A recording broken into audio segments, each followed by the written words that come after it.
أربعين حسينية أبا عبد الله.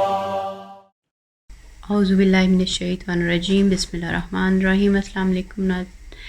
میں ہوں فائزہ اور مانچسٹر سے آپ کی خدمت میں حاضر ہوئی ہوں اربعین کے عنوان سے۔ ماشاءاللہ سے اربعین کے دن قریب ہیں اور ہر جو شیعان حیدر قرار ہے ان کا دل جو ہے وہ کربلا میں ہے، ان کا وجود جو ہے کربلا میں ہے۔ اربعین کی واک جو ہے وہ بنیادی طور پہ ہم سب کو انسانیت کا، محبت کا، درد مندی کا، شجاعت کا اور جو ہے امام کی طرف رغبت کا جو ایک اہم ترین جو سبق دیتی ہے کہ ہم سب اس قابل ہوں، اس لائق ہوں، اس طرح سے بنیں کہ اپنے امام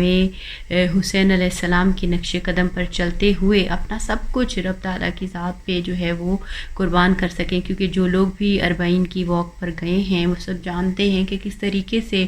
وہاں کے لوگ زائرین کی خدمت کرتے ہیں اور سارا سال وہ محنت کرتے ہیں، پیسہ کماتے ہیں، رزق جمع کرتے ہیں، اس لیے کہ اربعین کی واک پر جب زائرین آئیں گے تو وہ ان کو کھانا پیش کریں گے، ان کو بستر پیش کریں گے، ان کو رہنے کا سامان مہیا کریں گے۔ اور یقین کیجیے یہ وہ اہم ترین صفات ہیں اور اہم ترین کوالٹیز ہیں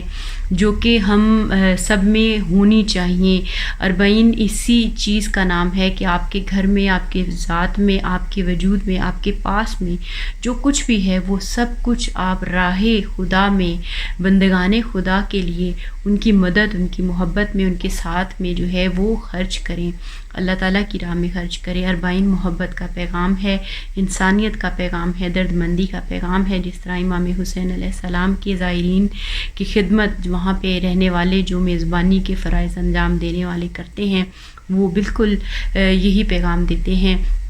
جس طرح رسول خدا صلی اللہ علیہ وآلہ وسلم نے مہاجرین اور انصار کو بھائی بھائی بنا دیا اور انہیں کہا کہ اپنا سب کچھ برابر بانٹ لو، بالکل ایسے ہی جیسے ایک سگا بہن بھائی اپنے بہن بھائی سے جو ہے وہ بانٹتا ہے۔ تو یہ بہت اہم ترین جو ہے وہ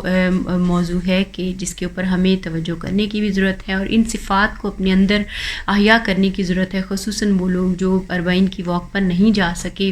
اور اربعین کی واک میں شامل نہیں ہو سکے اس سال یا پہلے بھی، اور وہ یہ امید رکھتے ہیں، یہ چاہتے ہیں کہ وہ اس اربعین کی واک میں شامل ہوں اور امام حسین علیہ السلام کے در پر جا کر سلام بھیج سکیں، زیارت پڑھ سکیں۔